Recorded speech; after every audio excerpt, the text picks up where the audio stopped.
This is the Benn Pro Curve, also known as the P90T with CCM. And today, I'm going to tell you why this would be my curve of choice if I was in the NHL. Sparky's custom graphic with the white painted blade makes the curve a little difficult to see, but I'll still show you the differences between the Benn and the classic P92. So this curve is identical in every way to the P92 except for the last half inch of the blade where it has just that little toe kink. Blade shape's identical, the lie is identical. The curve is identical with the exception of that last little bit at the end of the toe. This angle is the best way to demonstrate the difference between the P92 and the Benn Pro Curve because you can really see how just the tip of that blade is just curved a little bit more than the P92, so you can pull the puck in better for pull and drag shots or toe drags. If you've used a P92, you already know how this curve is going to perform pretty much, but there are some slight differences, so we can dive into that now. My girlfriend likes to call me the excuse king, and in this case, I was using a 90 flex when I'm used to using a 75, so that's why the shots are a little more mechanical and not as snappy as my other videos. However, they were still decent. A little boring though. I don't think this shoots as well as the line or the RAS curve.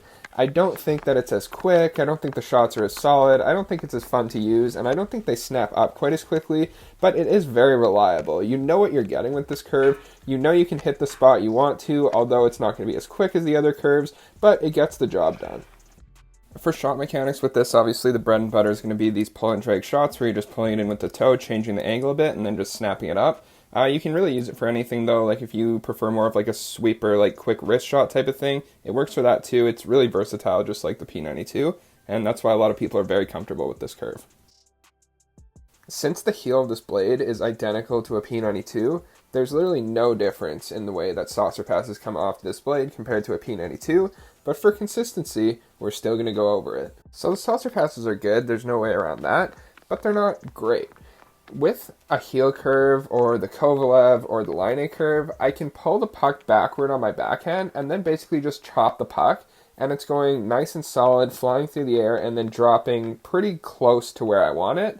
But with this curve, it takes a little more effort. You can still get them off nicely, they're still solid, but it's just not quite as good as those other ones.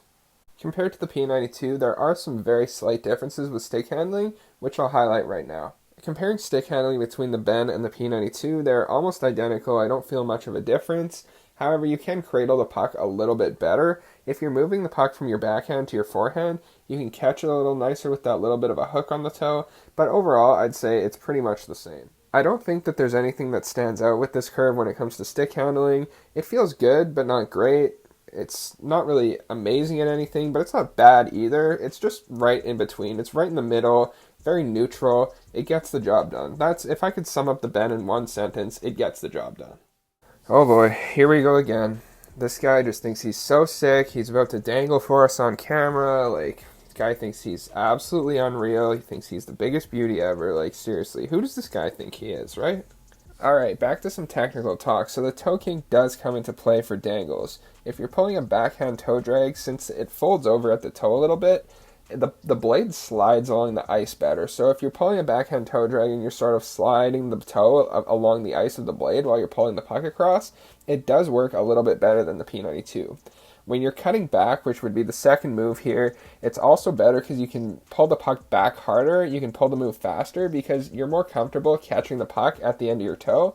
And then finally, for forehand toe drags, it's obviously really good. That toe kink makes a huge difference. You can pull the puck back faster, smoother, easier. Everything about toe drags with the Benn compared to the P92 is a lot better. The one-timers, it's going to get ugly here, I'm not going to lie. So trying to switch to the 90 flex here for these one-timers was a bit of a struggle to say the least. I haven't really been hitting the gym, and you can see that's very clear with my barrel. But, you know, when you're using a 70 or a 77 flex, you can sort of lie to yourself, right? You're like, you know, my shot's still pretty good, I can still get these off, but when you try to switch and up your flex to a 90, then it becomes very clear that that's not the case anymore. So I'm not going to blame the curve here, but I have used this curve in the right flex, and it's decent, not great. The pucks don't fly up like the line A curve, but you can get the shots off, and just like the theme of the day, it gets the job done. Overall, this curve's pretty much the same as the P92 for shooting. The toe's a little bit better for pulling the puck in, but there's really nothing special about it. It gets the job done, but it's not as fun as like the line A or the RAS curve, so I'm going to give it an 8.1 out of 10 for shooting. Saucer passes are identical to a P92. They're good, but you have to put a little more effort than I'd like, so I'm going to give it an 8.0, exactly the same as the P92. Stick handling, again, pretty much the same as a P92. I'm going to stick with an 8.0 for the Benn Pro. For dangles, it's noticeably better than the P92 just for the reasons I mentioned earlier, but I wouldn't say it's that much better. I'm only going to go with an 8.1 again for the Benn Curve. It gets the job done, like I've said, about 100 times in this review.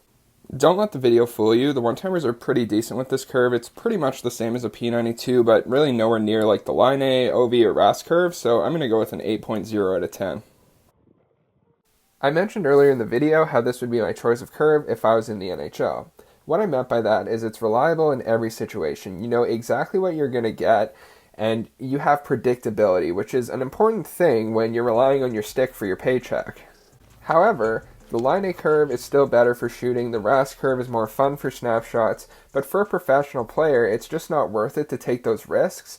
Like, the benefit of having that nice bar down snipe for them is just not worth it compared to, missing a shot 2 feet over the net and then pissing off their coach. But if you're like a high school player, if you're a beer league player, if you don't have a lot on the line, the other curves are just so much more fun. And once you get used to them, you can use them just as well as a P92, or they can be just as reliable. It's just a matter of trying it out and getting used to it. And then eventually, once you do that, it's ultimately worth it because it's just so much more fun to play with. Think of it like this. You have $30,000 to spend on a car. Do you want to buy a boring old Civic, brand new, it's reliable, it's going to get you from point A to point B, or do you want to buy a slightly used C63 AMG, which is going to be a ton of fun to drive? Maybe you have to pay some repair bills that aren't so fun sometimes, but ultimately, for those moments where you get to just gun it off the line and absolutely fly, it's going to be worth it. So it really comes down to you. Are you more of a reliable and safe person, or are you someone who likes to have fun? Me personally, I'm going for the C63, but that's just me. Before I go, don't forget to check out ProStockHockeySticks.com. We'll be restocking our inventory very, very soon, hopefully next week. And also follow us on Instagram if you don't already, at ProStockSticks. We'll see you next week.